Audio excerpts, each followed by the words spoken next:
वह अंधेरा प्रकट कर सके, क्योंकि जहाँ सूर्य वहाँ अंधेरा रह ही नहीं सकता। ऐसे मंगल भवन जहाँ श्री हरि हैं वहाँ हो ही नहीं सकता।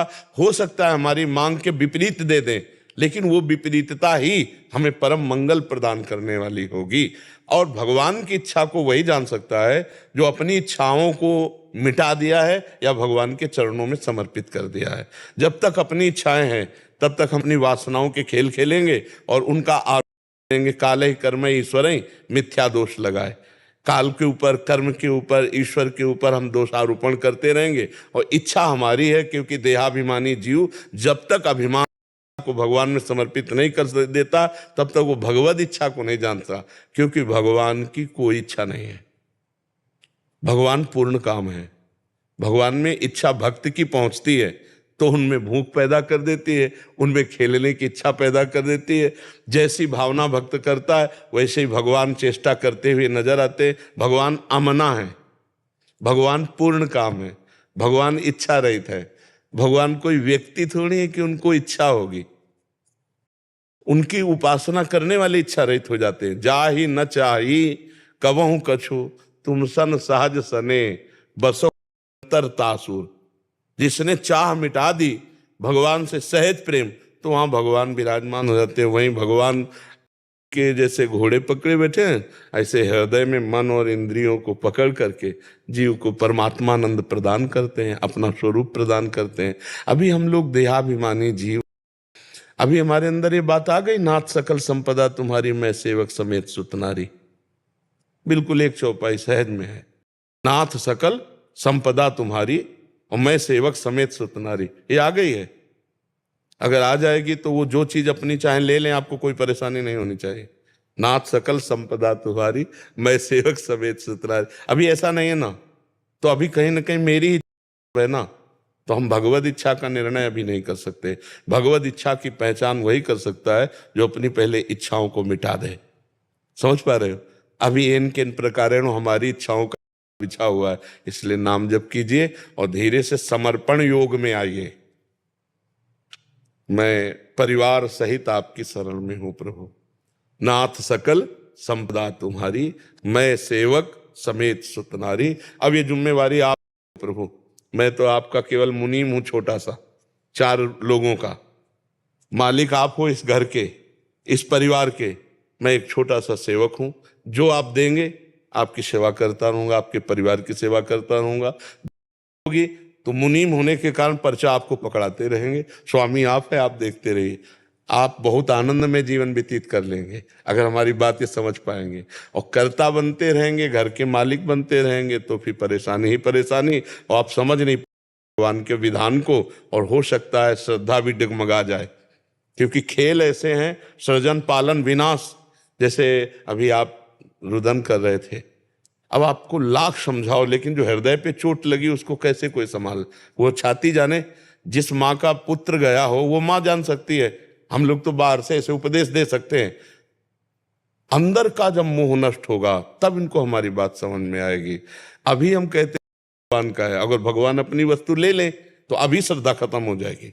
नहीं खत्म, इसका मतलब समर्पण नहीं था। हम समर्पण योग की तरफ चले तो भगवान कहते हैं योगक्षेमम वहम में। हम भगवान का चिंतन करें और अपने आप को भगवान के हवाले कर दें, तो जो अप्राप्ति की करना और प्राप्ति की रक्षा करना वो सब कर लेंगे।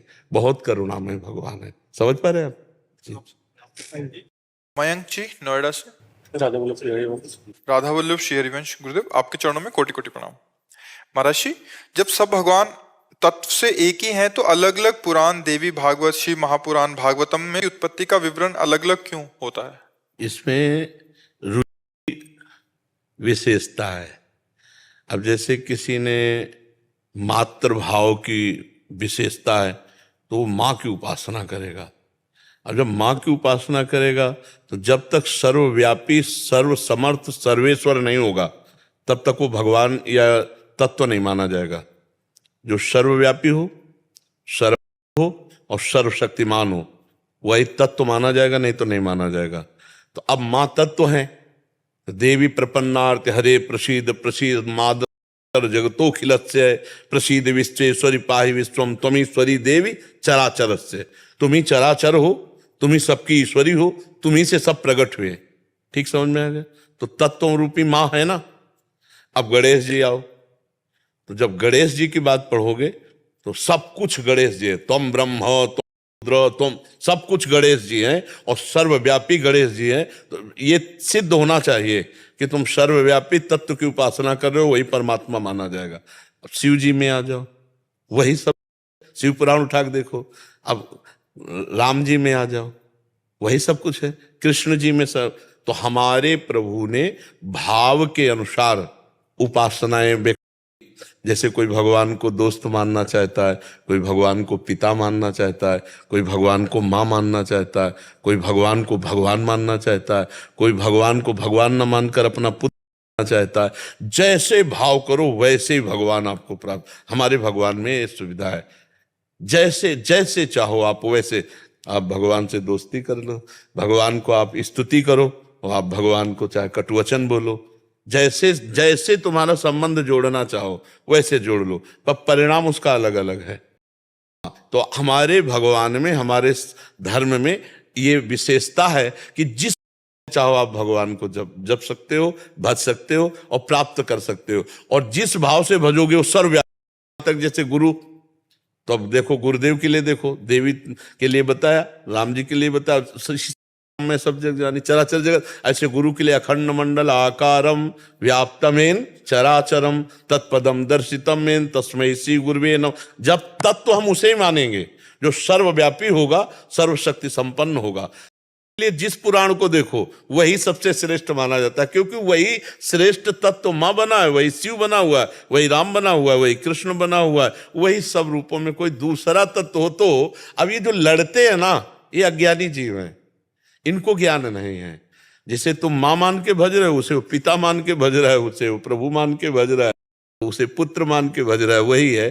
तो आप कह सकते हो माँ पुत्र कैसे हो सकती है, ईश्वर पुत्र कैसे हो सकता है? तो ये तुम्हारी सोच है ना, तुम्हारी सोच में इतनी दम नहीं है। तुम माँ की सोच में मिलाओ, तब आप देखोगे। तुम ही देवी चराचरस्य, चर अचर रूप वही सब बनी हुई है, वही माँ है ना, वही चराचर रूप बनी हुई।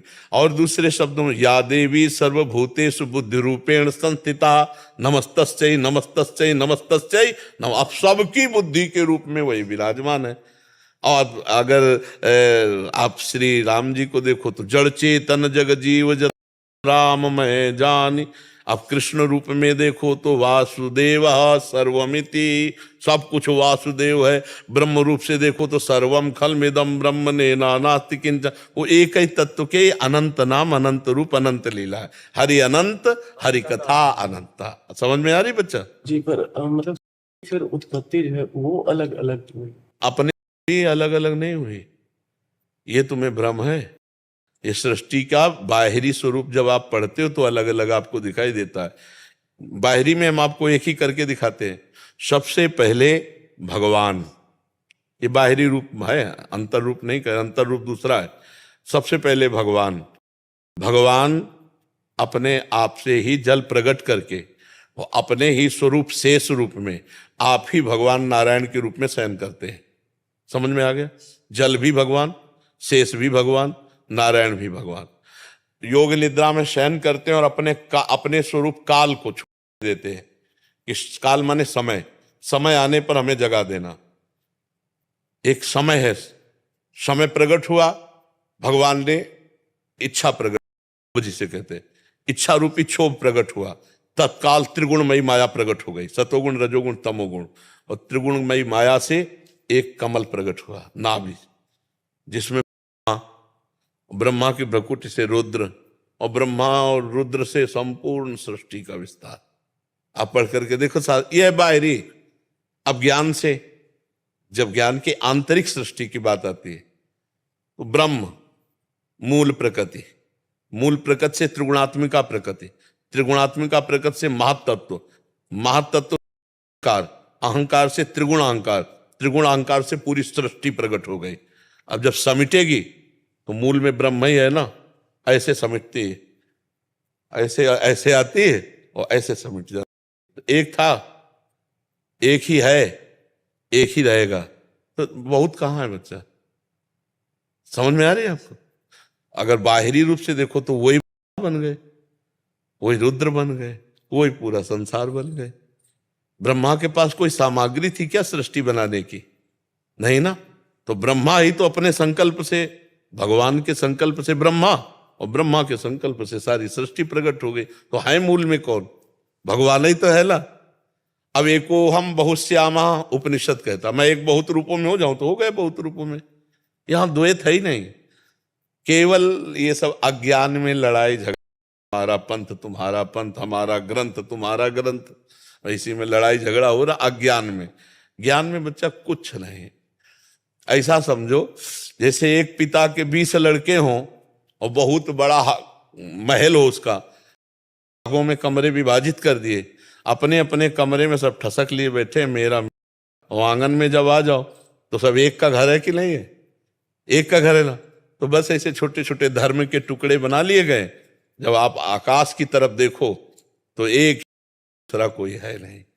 हमारे घर के आंगन में भी जो आकाश है वो एक, तुम्हारे घर के भी आंगन में आकाश। ऐसे परमात्मा एक है और ये बाहरी भेद है। बाहरी भेद अज्ञानी देखता है, आंतरिक कहीं भेद नहीं है।